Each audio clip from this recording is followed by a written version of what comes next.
Welcome to the Business Blast podcast. I'm your host, Tyler Wagner. This episode is brought to you by Authors Unite. Authors Unite provides you with all the resources you need to become a successful author. You can learn more about Authors Unite and join the free community at authorsunite.com. Now, let's jump into the episode.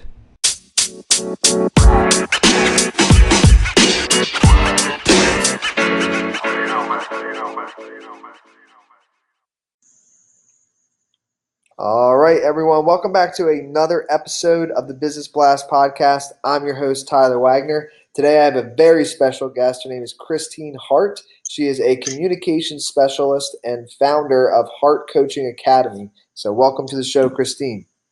Thanks for having me, Tyler. Of course. Pumped to have you on. We'll dive in. The first question I have for you is, what's the best story from your life that has an underlying valuable message?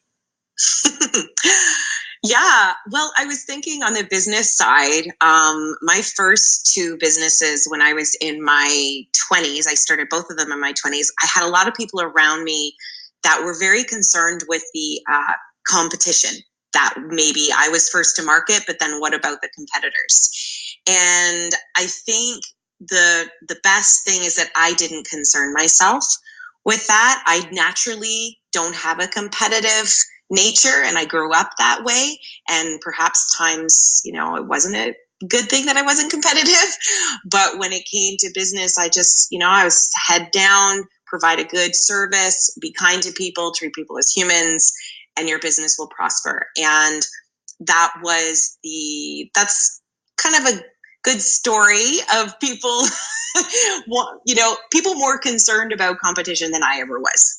Yes, yeah, I actually can relate to that too. I've always been focused on competing with myself. I don't know. I think that's the best person to compete with, meaning always be growing and stuff and not really worry about what other people are doing. So I feel you on that. The next question I have for you is, what is the most valuable piece of information we should know that is within your expertise or industry? Sure. I would say the most valuable piece of information is the skill of listening. And listening is so underrated, but I think, and it's seen as a soft skill, but it's actually the driving force between a lot of, business relationships, of course, personal relationships. And I find that has been the secret to my success in a lot of different ventures, whether I'm, consulting, doing business consulting, or I'm mentoring, I'm working with other entrepreneurs, or I'm actually working with a couple in conflict, is you can't overestimate or underestimate or whatever, how valuable it is to become a good listener. So whatever you need to do, whether it's, YouTube videos or reading books or just learning the different styles of listening, is so, so valuable, and will take you a lot farther, because we're kind of in a world right now where people are not feeling heard. And, a lot of people are feeling like in order to be heard, I got to pay somebody, like a therapist, to feel heard. And that's not how it should be. You should feel like you're being heard. And that's just because we don't have very good listening skills. And I could go on and on about that, but that's a big one. And what's your best piece of overall business advice, so not necessarily industry specific? Sure. Overall business advice is say yes and figure it out later. Honestly, 100%. That has been, so many of my past success stories have been, yes, I can do that, and then figure it out in both personal and professional world, but definitely in professional world. And if you could give your younger self one piece of advice, what would that be? I think it's important to know when to set up time. I would tell her, you're awesome, but know when to set up timelines and know when it's not necessary. So I think I was setting up timelines in the wrong areas of my life and not in other areas of my life that I should have been. So I think just knowing how to differentiate between when it's important to be on, to be setting goals and hitting them, and when it's just not. And in your opinion, I'm excited for your answer on this one. In your opinion, what's the key to happiness? Oh, you know what, Tyler? I'm finally at a place, it's an awesome feeling where I can finally articulate what my personal secret is and what works for me. And I can articulate it because I finished reading a book that gave me, kind of solidified what had been going on in my brain. But it's whatever arises, love that. And that includes your shadow side, because whatever success you get, if you're still dealing with your core issues, your shadow side, and not loving all sides of yourself, you just can't achieve happiness. And so I think that is at the very core. And it came from a book by Matt Kahn that I can finally articulate. Whatever arises, whatever, don't judge it, just love it.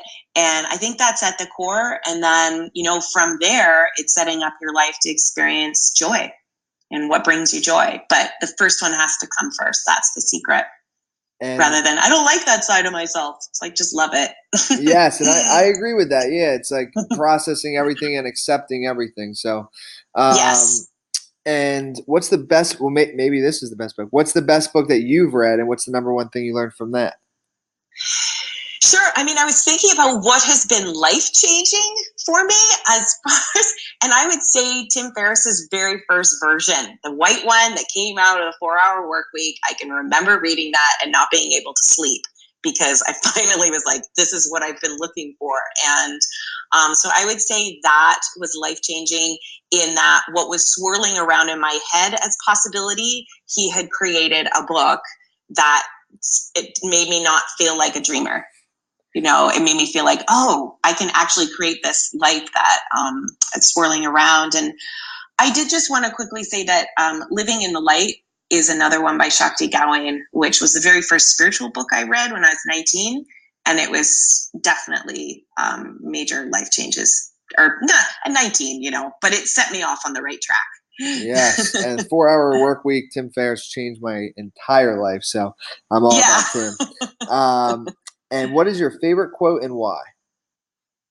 It's one I've actually had on my computer for about 5 years now. And it's looking back over a lifetime, you see that love was the answer to everything. And it's by Ray Bradbury. And I just adore that quote because at the end of the day, we're all humans. And the way we act out is all our individual searches for validation, love, respect, whatever it is. But it all comes back to love. Yes, that is beautiful. I love that. Thank you so much for coming on. The last question I have for you before we let you go is, where's the best place for people to find you online? Sure. For business, it's ChristineHartCoaching.com, and Hart is Hart. Or for my training, my online training school is HartCoachingAcademy.com. Perfect. Thanks again, Christine. We really appreciate it. Thanks for having me.